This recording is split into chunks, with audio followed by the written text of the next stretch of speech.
Berimba Kareba, mudah-mudahan Anda selalu sehat dan tetap bersemangat. Saatnya Anda menyimak berita Sulawesi Tengah hari ini. Bersama saya, Aurela Gea.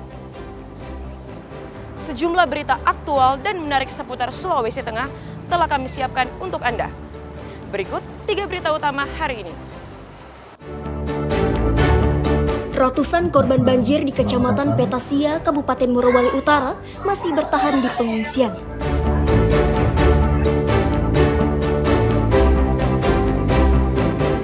Pelanggaran lalu lintas meningkat selama arus mudik dan balik lebaran 2025.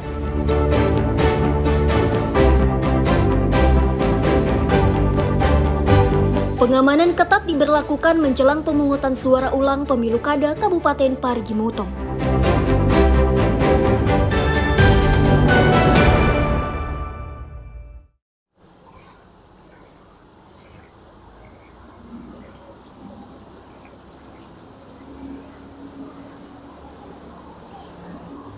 Ratusan warga korban banjir di Kecamatan Petasia Timur dan Petasia Barat, Kabupaten Morowali Utara hingga kini masih mengungsi. Sebagian warga mengungsi di balai desa, sedangkan sebagian lagi memilih mengungsi ke rumah keluarga. Lebih 40 keluarga masih mengungsi di balai desa Bunta selama 2 pekan. Mereka adalah warga desa Bunta yang merupakan lokasi paling parah terdampak banjir. Ada 7 desa di 2 kecamatan, yakni Kecamatan Petasia Barat dan Petasia Timur yang terdampak banjir. Para pengungsi tidak punya pilihan selain bertahan di lokasi pengungsian. Rumah dan kos yang menjadi tempat tinggalnya masih terendam banjir yang tingginya mencapai 1 meter. Namun akibat banjir tersebut, sebagian warga tidak bisa beraktivitas seperti biasa. Demikian pula anak-anak yang sebagian tidak bisa masuk sekolah. Mungkin sudah 2 mingguan Pak, karena dari tanggal 27 kami mengungsi, tapi sudah 1 minggu memang nih banjir di Trans Bunta. Terus kami ke sini karena sudah naik air kan di atas kos, jadi tujuannya langsung ke pengungsian. Banjir yang melanda Kabupaten Morowali Utara ini mendapat perhatian serius dari pemerintah Provinsi Sulawesi Tengah. Berbagai pihak telah turun tangan dan memberikan bantuan kepada korban banjir, terutama makanan, pakaian, dan obat-obatan. Solusi permanen adalah dengan membuat perencanaan. Kalau saya itu lebih kepada perencanaan tanggul sepanjang bantaran sungai yang dilewati oleh kampung ini, sehingga ketika tidak banjir luapannya tidak masuk. Kemudian Pak Bupati kita bersama balai nanti jalan nasional ini kita akan usulkan supaya ditinggikan. Jadi ketika terjadi banjir luapan, kendaraan masih bisa terus berjalan. Gubernur Sulawesi Tengah Anwar Hafid Rabu kemarin meninjau langsung lokasi banjir dan menyerahkan bantuan sembako kepada korban banjir. Pemerintah daerah berjanji akan menangani secepatnya banjir yang setiap tahun melanda wilayah tersebut. Syamsuddin Tobone melaporkan dari Morowali Utara.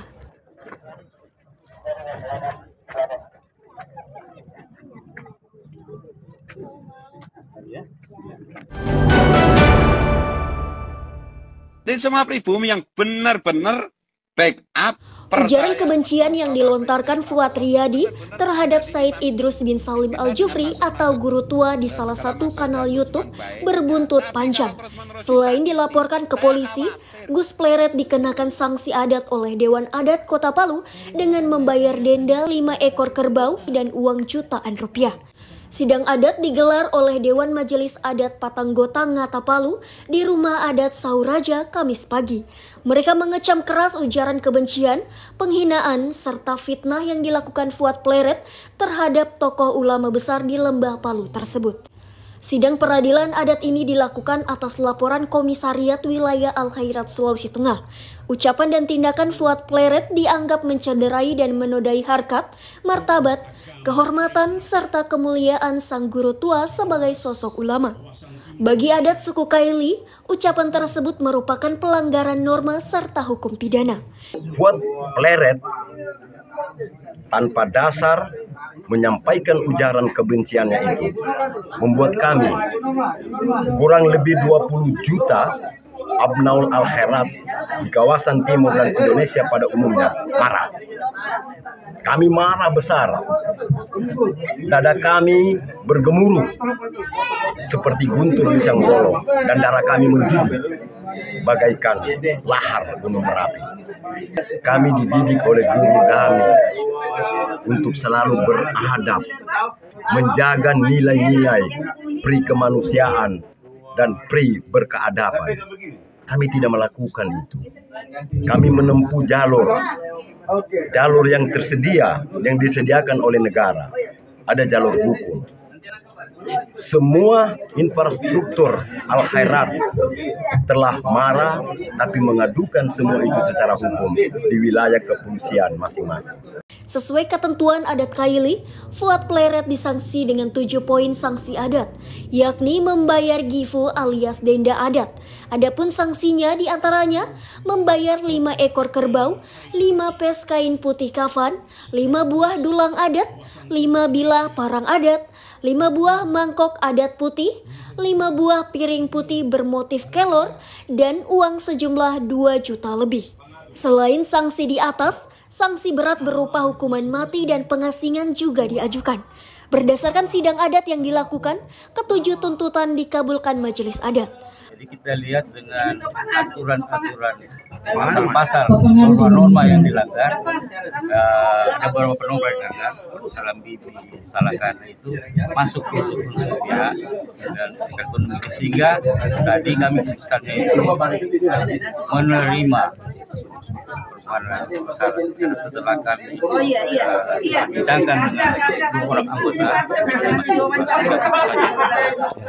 dikabulkan seluruhnya yang saya bacakan dari putusan. Nah, saya kan tadi membaca yang terakhir dari petitum itu, dari penyampaian tadi petitumnya itu permintaannya tumpang adu. Usai sidang adat diputuskan, majelis adat akan mengajukan tembusan kepada Fuad Pleret. Majelis adat juga akan melakukan tindak lanjut melalui pemerintah Republik Indonesia. Syahrul Cahya melaporkan dari Palu.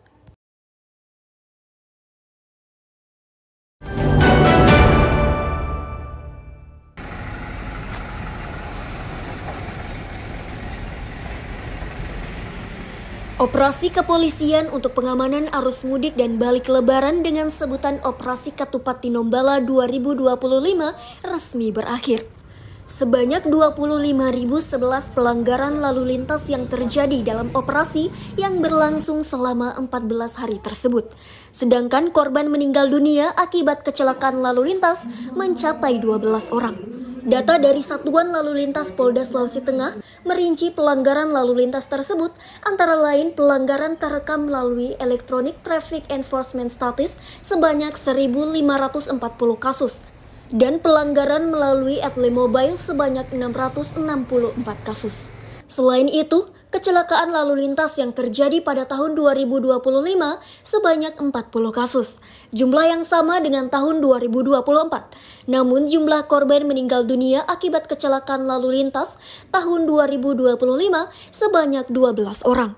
Lebih banyak dibandingkan tahun 2024 sebanyak 11 orang. Kerugian materi akibat kecelakaan lalu lintas juga mengalami peningkatan di tahun 2025. Secara umum situasi Kamtibmas di wilayah Polda Sulawesi Tengah selama berlangsungnya operasi Ketupat Tinombala 2025 dalam keadaan aman, tertib, dan lancar. Akan tetapi tidak dapat kita pungkiri setiap pelaksanaan operasi Ketupat Tinombala 2025 selalu mencatatkan beberapa kejadian. Untuk menekan angka pelanggaran lalu lintas tersebut, pihak kepolisian melakukan upaya edukasi secara intensif melalui pendidikan masyarakat. Lebih dari 41.000 kegiatan pendidikan masyarakat dilakukan di berbagai daerah untuk meningkatkan kesadaran berlalu lintas di tengah masyarakat. Julianus K. melaporkan dari Palu.